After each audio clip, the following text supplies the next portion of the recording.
Dear students, आज हम लेकर आए हैं आरोह क्लास 12th की बुक का चैप्टर 2 जिसका नाम है पतंग और इसके लेखक हैं आलोक धनवा।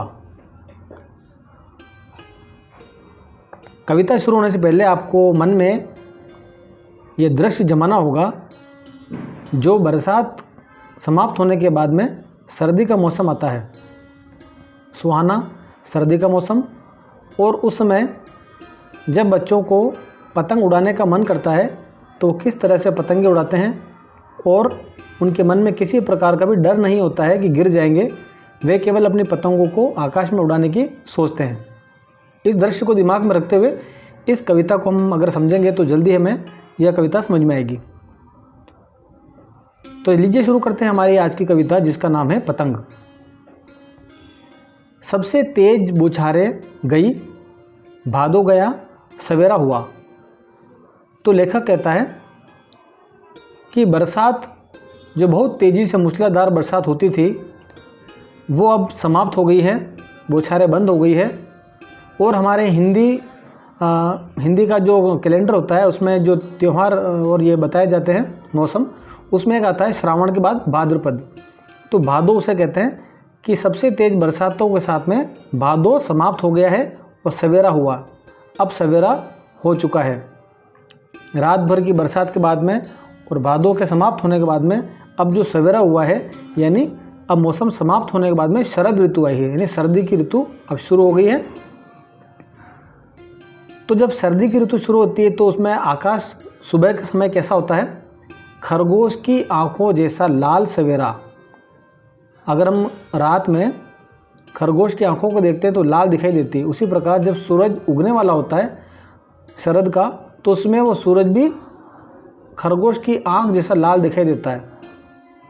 तो लेखक ने खरगोश की आंखों का उदाहरण लेते हुए कहा है, खरगोश की आंखों जैसा लाल सवेरा शरद आया, यानी शरद ऋतु आया पुलों को पार करते हुए।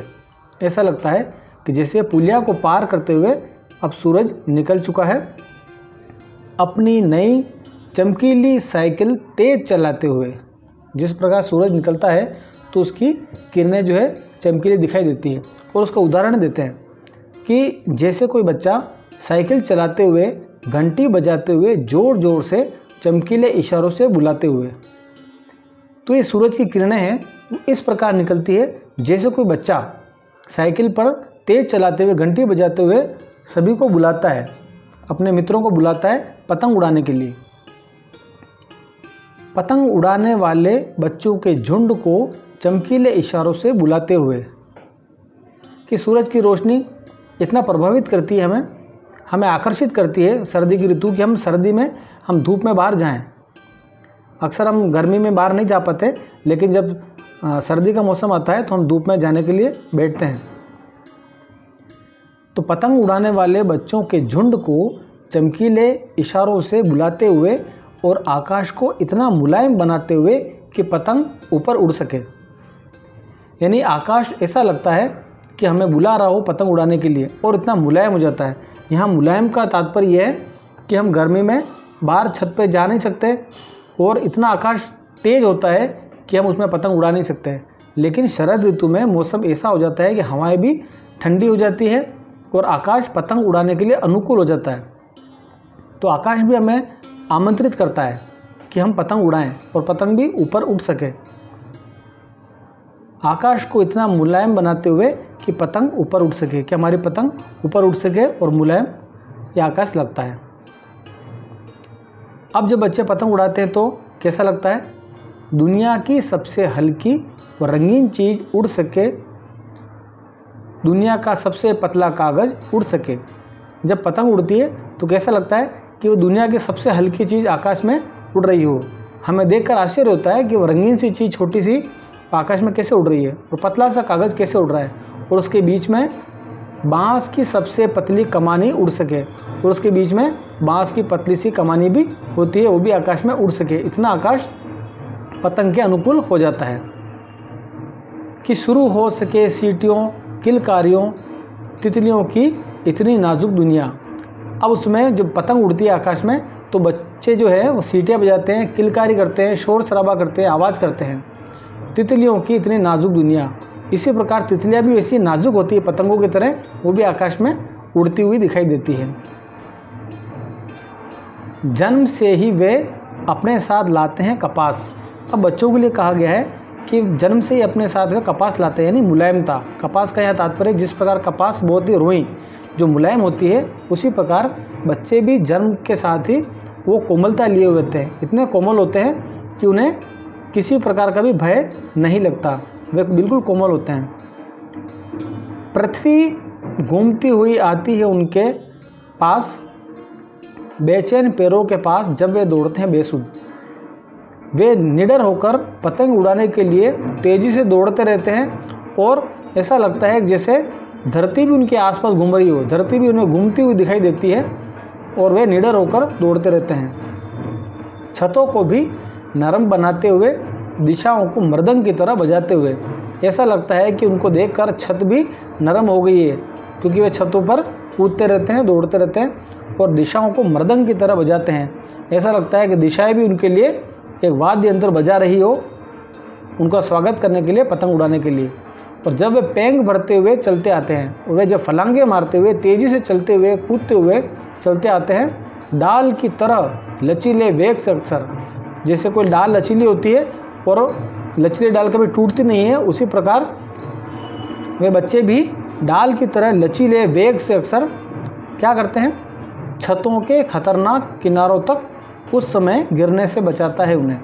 और वे जब पतंग उड़ाते हैं तो उनको आभास नहीं होता कि वे छत के किनारों पर खड़े हैं और पतंग उड़ाने में उनको बिल्कुल भी डर नहीं लगता। लेकिन फिर भी उन्हें कौन बचाता है?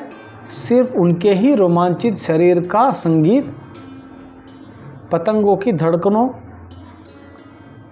ऊंचाइयां उन्हें थाम लेती है। उन्हें डर किसका लगता है? छतों के खतरनाक किनारों तक उस समय गिरने से उन्हें बचाता है।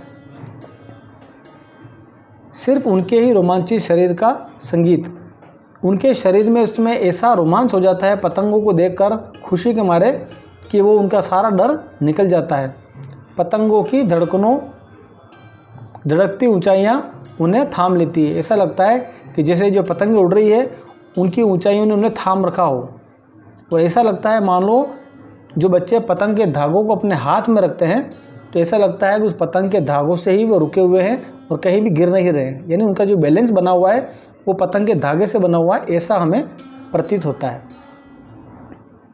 और ऐसा लगता है कि वे भी पतंग के साथ साथ में उड़ते चले जा रहे हों अपने रंध्रों के सहारे। और उनके शरीर में इतना रोमांच होता है, ऐसा लगता है उनका रोम रोम खुशी के मारे वो भी पतंगे उड़ा रहा हो, इतना उन्हें प्रसन्नता रहती है।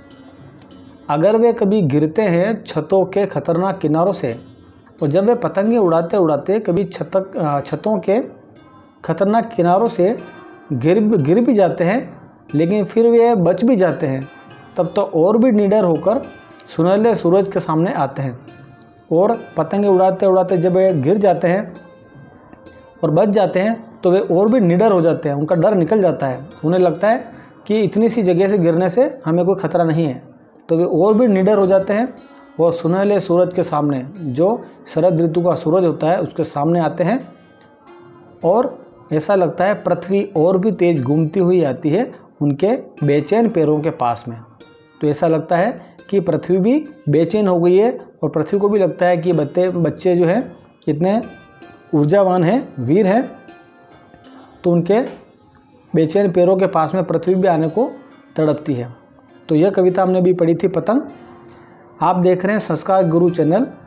अगर आपने अभी तक हमारे चैनल को सब्सक्राइब नहीं किया है तो आप उसे सब्सक्राइब कर लें, ताकि आप आने वाली वीडियो को आसानी से देख पाएंगे। धन्यवाद।